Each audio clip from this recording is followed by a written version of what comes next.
Okay, so I'm going to do it this way in this video. So I've debated about making this video for a long time. I decided to do this in black and white for some reason today, just to be different. So for the normal fandom and fans that follow this channel, this video has nothing to do with what we normally talk about. So I will put a disclaimer out there that if you do not want to hear any of this, you do not want to, care about this subject, then please don't watch this video. This is more for the public or for people who are going to find videos on this topic, and want to listen about it. So that's just my disclaimer there, that this isn't a video about what we normally talk about or anything. So this is completely different. So just click off if you don't care about this at all. So this is my cancer journey. And I know some people didn't know I had cancer. Some people did know from a very long time ago what I dealt with, because I did mention it a couple times, but haven't really ever gone into detail about it. Some people don't want to hear about it. Some people do. So I'm going to try to make it not too long of a video.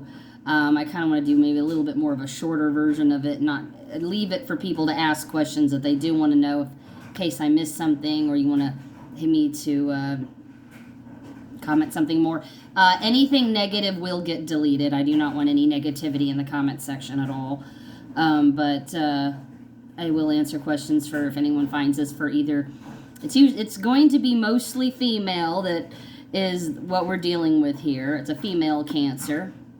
So I was diagnosed in 2013 with ovarian and uterine cancer.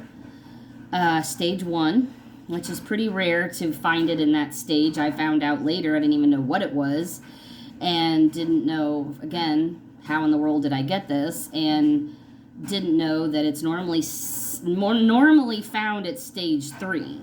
At least the ovarian is. So some people get one or the other. Sometimes you get both, and I had both. And we're not sure if it went from the ovary to the uterus or if it went from the uterus to the ovary. I'm not quite sure, but I do hear that it does travel. Endometrial cancer is something you do hear a lot more about, which is obviously the uterine cancer. And it can be common. Sometimes you don't have, you can have precancerous cells and not cancer, but I'm not sure what the update is on all that and the probability, but it is something that does seem to hit women more common now than it used to be. I didn't know anything about these cancers when they hit. I had to learn everything. People always ask, what was your symptoms? That's the number one question. What are the symptoms? What should I look out for? Everybody is different about how they go through this. My body, myself, before cancer, I'd say more than a year before, I was perfectly healthy and fine. I wasn't on any medication, no birth control. I had no problems at all with my health. I wasn't hardly going to the doctor. I didn't feel bad. I didn't have any symptoms of anything that you normally do, and for me, it felt like it kind of, when I look back on it now, I see that it kind of slowly came in, and there was little hints of it, but at the time I didn't know. You always think it's something else and not cancer, and but the symptoms I were getting were things that I did not ever have or dealt with before, and people are always like, what's the number one symptom? What should I do? So I would say when I knew something was wrong, for the first time really, it was because of a heavy flow. So I knew my periods used to be very normal. 3 to 5 days of flow was normal for me. So you know how it is as a girl, every month sometimes you have a bigger period or you have a smaller period for some reason. And this time I kept having a bigger period, and it kept getting bigger and bigger, and it kept getting to where I wouldn't stop bleeding after 5 days, 7 days, 10 days. And that's when I knew something was wrong. And I never dealt with that before. I never had a problem down there before, ever.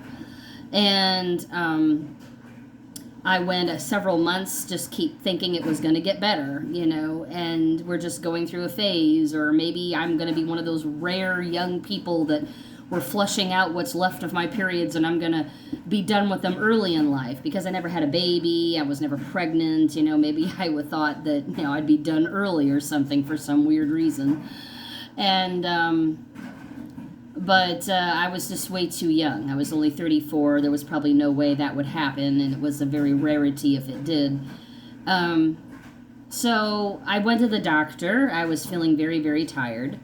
And I didn't understand why I was so tired all the time. I kept sleeping more than 8-9 hours. It was like 10 to 14. And so I went to the doctor, and I told her everything. I hadn't been to the doctor for probably a couple years. And I told her everything, and she's like, well, you're going to need to go to the gynecologist. I was like, oh, I've never wanted to go there. Mom said I never had to go there unless I was pregnant. I was never encouraged to go. Mom is old-fashioned. She hardly ever went.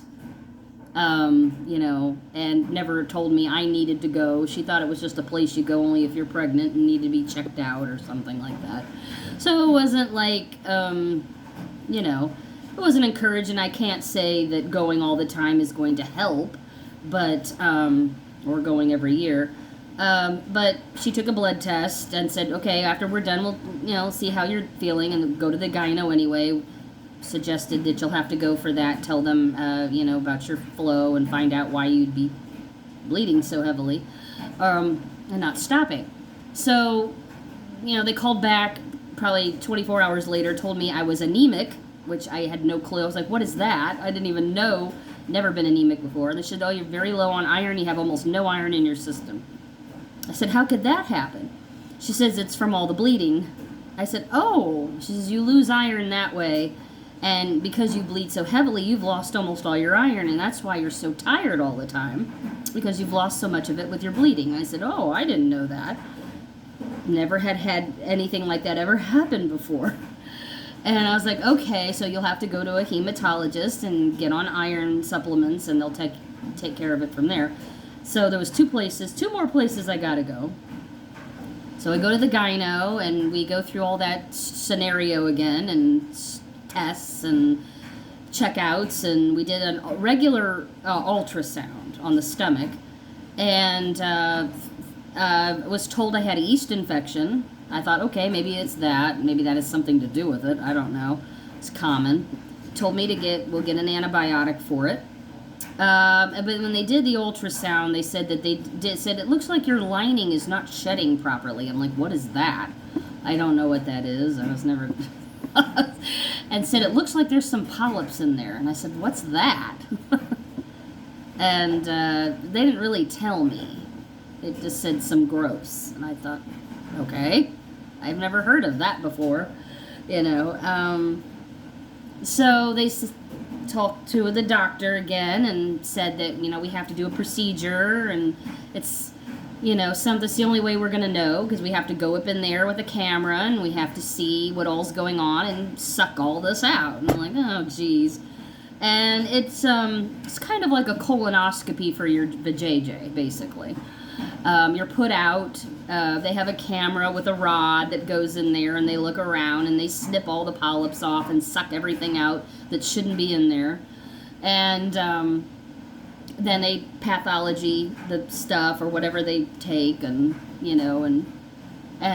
so that's not bad at all to get. It's not an ordeal. It's weird, I know, but it's nothing, because you sleep through it. You don't wake up feeling weird or anything. I mean, it just burns a little bit when you go to the bathroom a couple times, but that's about it.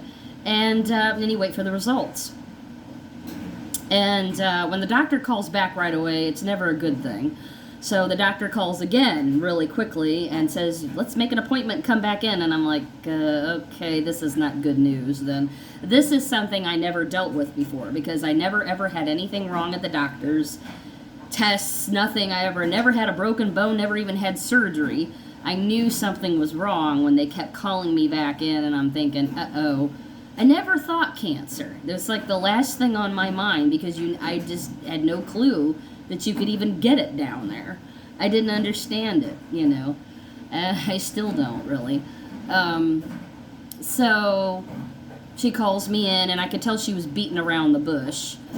And that's not a good doctor. If they can't, if they're scared to tell you, it's not a good doctor. And I didn't appreciate that they didn't just get to it.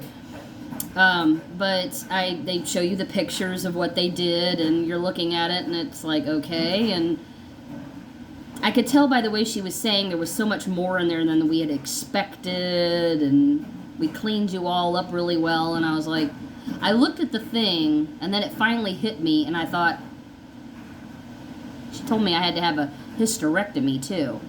And I said, a hysterectomy? You said that was a last case scenario only if we didn't want this to keep coming back or something. But she didn't say anything else, like this came back positive or something for whatever. And I looked at the picture again, and I looked at her and I said, you're telling me I've got cancer, aren't you? I didn't know. I don't know why it just popped in there. I'm thinking, what else could this be? And I didn't know. And she's like, yeah.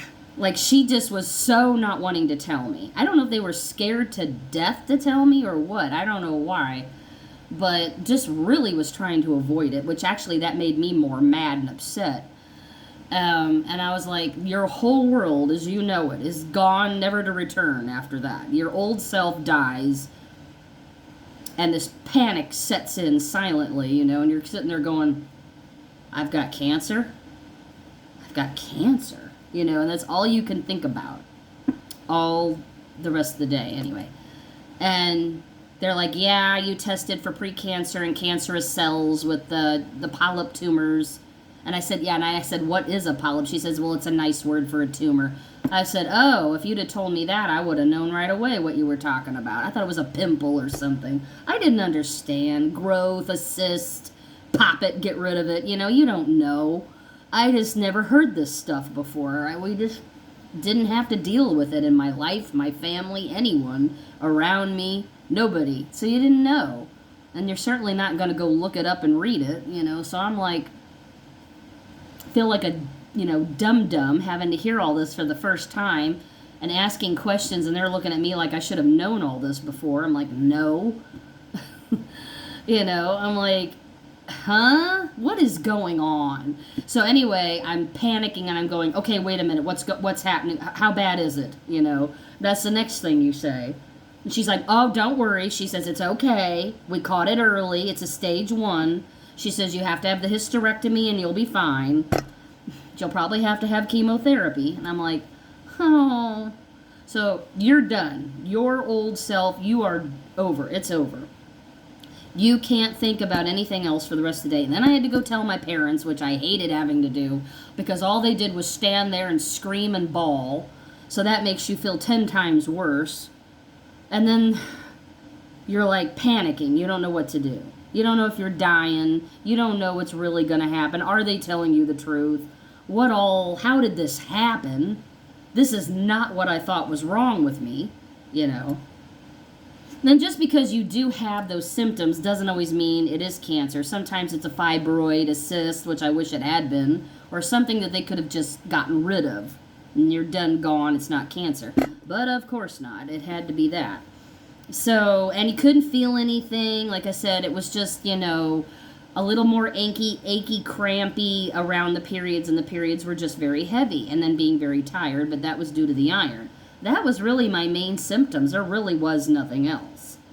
And a lot of times later I found out from reading and talking that ovarian cancer is a very silent cancer. You don't really know it's there and growing until it gets really bad, which is what ends up happening to me. Now, they didn't know about the ovarian yet, or the ovary yet. They only knew about the uterine and wanted to tackle that because they couldn't see it. You know, they didn't know. So it's like, you know, we got to go to a specialist. You're going here. So we go up to a different person, specialist, people who are going to go through this whole thing again, give you advice, going to do the surgery for you, and take care of it from there. Which was a good thing. I do recommend specialists for anything and everything. They are better They're more up on the latest thing. They know the body part and the thing more than regular doctors. So make sure that you have specialists doing your surgeries and oncologists and stuff like that. So specialists are definitely better. And so we go up there, we go through the whole spiel again, and then they recommend partial or total hysterectomy. And I said, well, let's do total, because what's the point of, if we have problems again, we'd have to go back in there and yank it out. So we might as well just do it. She goes, that's good. I would highly recommend it, because she says, if you get any kind of cancer, she said, this is the one to get, because we can just pull all the stuff out and you don't have to worry about it ever growing back or coming back. And I said, well, that makes sense. And she said, the only bad part is you got to go through menopause. She said, that's it. And you can't have a baby, obviously. I said, okay, let's go and get it over with, And then I don't know about the rest of it until I have to wake up from surgery. And then, you're groggy. It's horrible. It's the worst thing you've ever been through. And then you wake up and then the doctor's standing there telling you that, sorry, we found out that, we had to cut you open. It was supposed to be robotic surgery. But because they found out through the cameras, that they go in and they look around first with cameras with the prongs and the pokers and things like that you see on these videos, they found out the one ovary, and I guess the other one was normal, but the one ovary was the size of a baseball. And they had to stop the surgery, pull everything out. They had to cut me open and pull this alien out of my stomach, basically. That was my joke for the whole thing. For me to cope with it, I joked about saying, well, the alien was in my stomach. It was about that size anyway, I was like, oh my gosh, they're telling me this. He goes, well, it's a good thing you did it, because we would have had to have done it anyway. And he said, we weren't going to wake you up to ask. I said, oh yeah, I can understand that. I said, the size of a baseball. I said, how could I not feel that? And he said, it would have been like a baby's head in there. I guess it was leaning on your uterus. That's why you were bleeding so heavily. He said that thing was so big and heavy, but it was in the same area, sort of where, if a baby was growing, you can't feel it, and he said, you wouldn't have felt it, He said, I've seen him as big as a basketball. I said, oh my gosh. I said, that would fill your whole stomach up. So, I don't know. It was very weird, shocking. And he said, well, it was a good thing you did it, because he said if you'd have waited 6 more months, it could have been all over in there. And I said, no. I was like, but he says still was a stage 1. It had only actually progressed a little bit, but it had contained itself in the areas that they had yanked and pulled out of there. So, but he said, well, we still recommend chemotherapy, which I actually do regret. But, at that time, you're still scared to death. You don't know. Feel like you got to go hurry up and get it done. So, I had to be cutted and gutted like a fish. I had to be all these staples all the way up here, which I was not supposed to have. But, so that ruined my body and gave me a lot of scar tissue and probably contributed to my hernia. And that's why I look like I'm pregnant all the time. So I have a big stomach. I can't lose the weight. I'm pushed out all the time, and I've never been able to get rid of it. So that contributed to me not looking as great as I did. And more problems arise from that stuff. So, it took a long time to heal. And took about 3 weeks before I could drive again, because when you cut your muscles, it's kind of probably like a C-section. You're like, ooh, I can't move. You can't move till that stuff heals. It hurts. And you can't laugh because it hurts, and you can't get up and do anything. So I had to have my parents help me, and I had a neighbor help me. A friend actually came over and helped at that time. And yeah, it was the worst thing ever to go through. It's not fun. And then a menopause sets in right away, and you feel strange and weird and different, and it's like a big surge of strangeness and stuff. And then a month later, you're starting to finally feel better, and you feel like you've been reset. I dropped a ton of weight. I was feeling and looking better, even though my body was healing, which it was probably healing better then. But unfortunately, the minute I started to eat again, I blew up like a blimp. It didn't matter what I ate, and could never get the weight back off. And then chemotherapy and steroids and things ruined me. And I didn't lose weight. For one weird reason, I gained weight, which was very odd. Um, and chemotherapy was once a week for 5 months. I was a pincushion and had way too many rounds of it. Now that I've learned, I had probably 17 rounds of it, and which was way too much to have. And nowadays I hear people who have higher stages are only getting like 5 rounds of chemo. I don't know why they smothered me with it. I'm pretty sure it was because they wanted the money, which is the number one reason why they push chemo. Even though insurance covered 90%, I still had to pay, and a little bit. And I do regret that. I wish I had just waited and just did blood tests and saw if my body healed naturally and just the numbers went down naturally instead of feeling like I needed to have chemo. Can't say whether it did work or not. I know the surgery saved my life in a way. That had to be done, but chemo I do regret.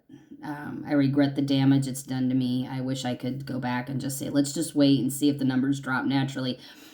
Numbers for CA1A25, what they do is when they test you before you have anything, when they find out that you have cancer, your numbers are like really in the hundreds and thousands. It's like what they indicate in your blood. But when you have chemotherapy or you heal from cancer, your numbers drop down to very, very low, like under 5 or 0. So what I should have done was just waited and see if the numbers dropped and did blood tests and not did chemo. And then did chemo only if the numbers didn't come down. So I didn't do that. I wish I had. I wish I had told them to stop after a few treatments and not continue with them smothering me with so much of it. And the reason for that is just because it worked for one person. They think it works for everybody. And it's like a regimen that they make you do. And they make you feel like you're going to die if you don't get it. And now I've realized that's not true. We didn't have the immunotherapy at the time, which I don't know if that would have been a better alternative or not. Some people have tried it and it doesn't work. I did not have radiation, and I don't recommend radiation at all because they say there's just things just aren't working with it, which I can't say it really does.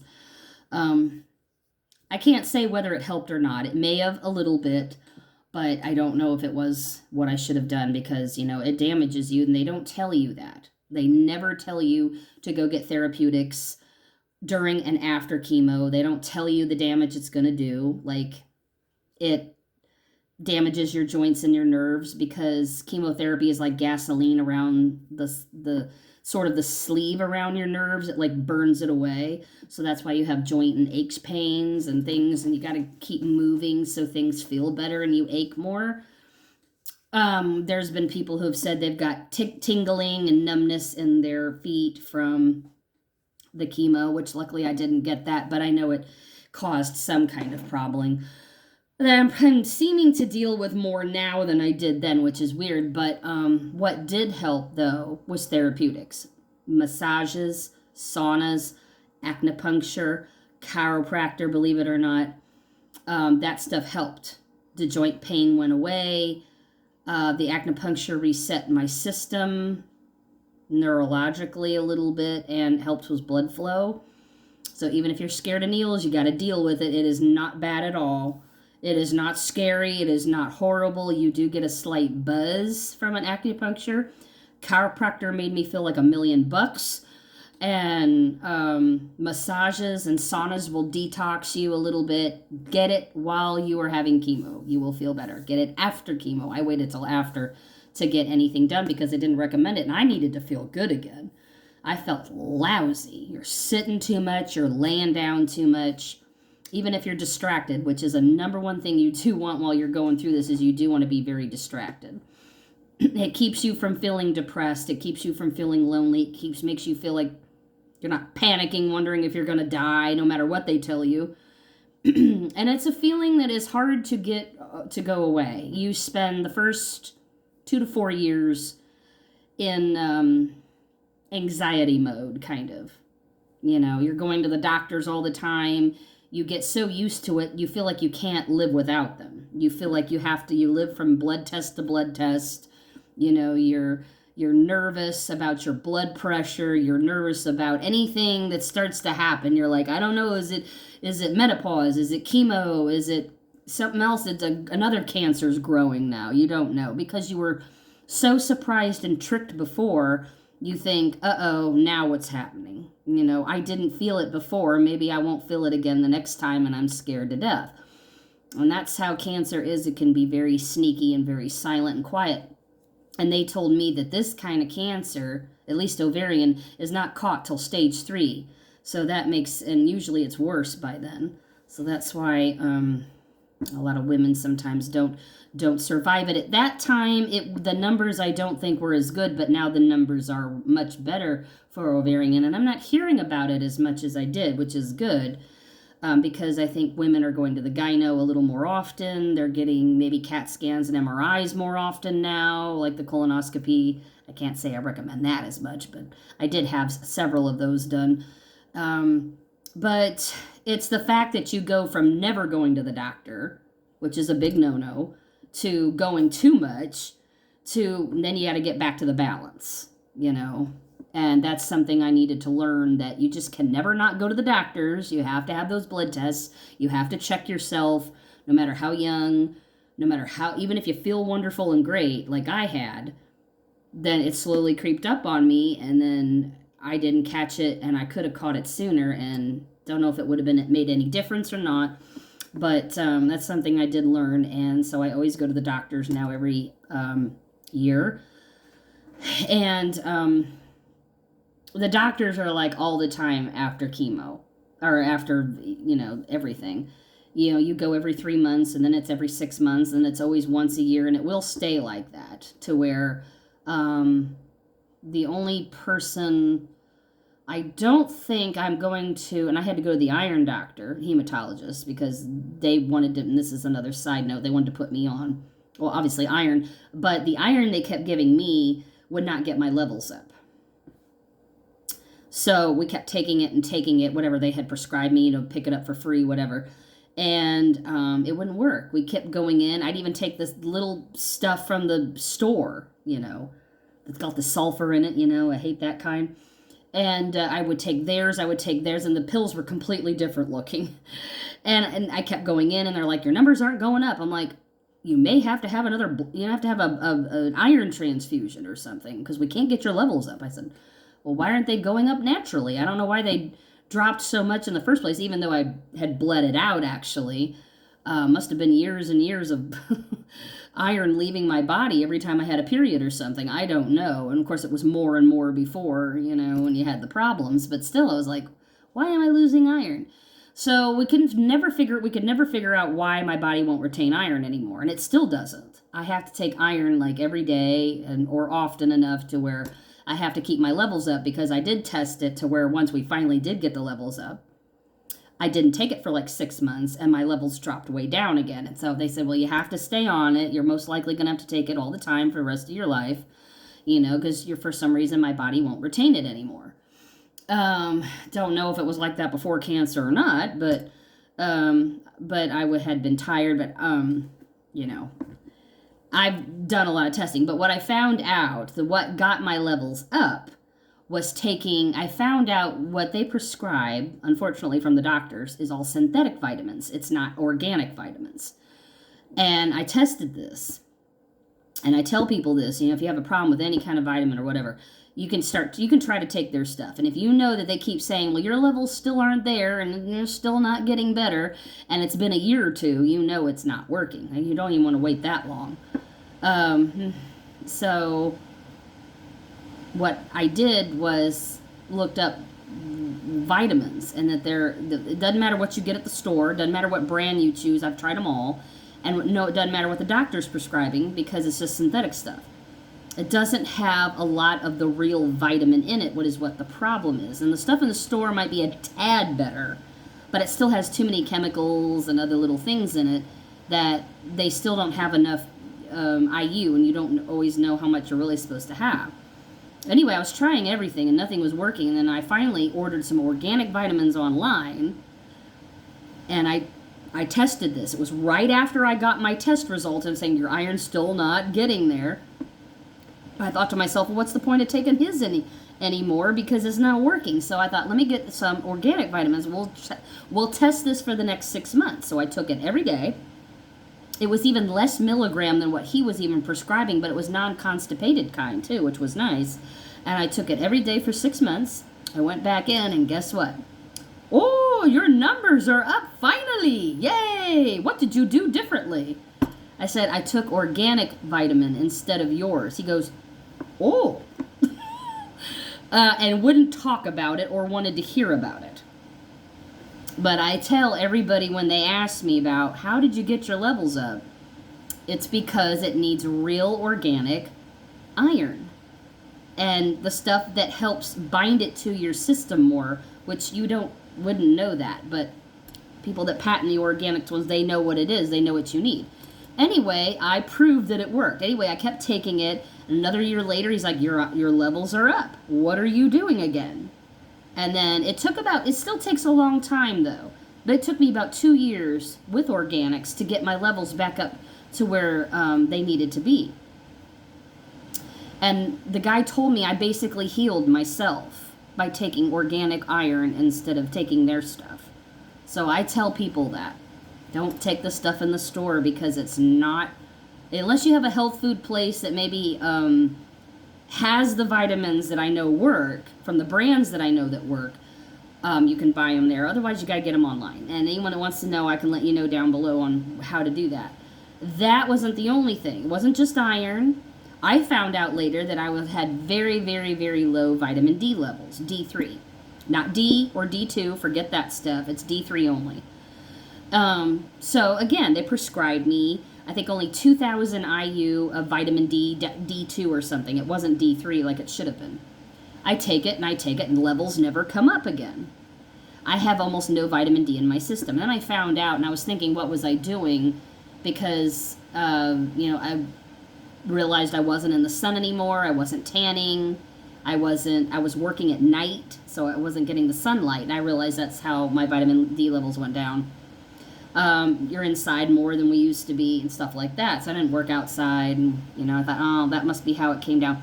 They did say, and I've read this, where a lot of times they test people who have cancer, and they find out that almost every person who has cancer has very, very, very, very low, if none, vitamin D in their system. And I thought, oh, there's another signal. So very low iron, very low vitamin D3. It's got to be D3.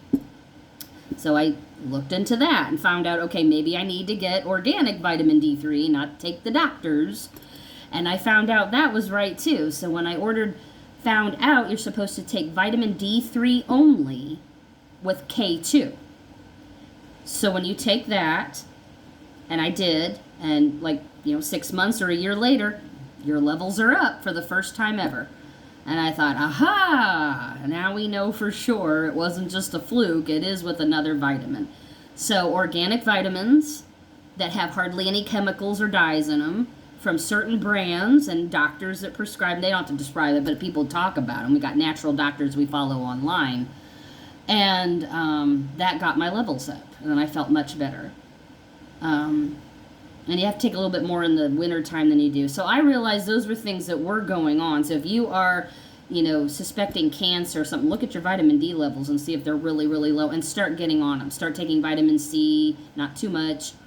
Zinc helps. Your immunity drops significantly when, you're going through chemo too. So you want to be on vitamins, and then get the therapeutics. It will really help you no matter what you're going through. Even if you don't do the chemo and you want to get healed up from the surgery, go get massages, put the money into it, charge it, whatever you got to do. Go do it every week, every month, and it will help you feel better and get you back to feeling a little more normal. I don't know what advances they have made in the last 13 some years since then. I don't know if they still do the same thing for my kind of cancer. I think pretty much, it probably is the same. I don't know what things are different. You would have to look into it, but But I hope that helps. If there's anything I've missed or anything you would like me to talk about, ask me down below in the comments section. And well, thank you.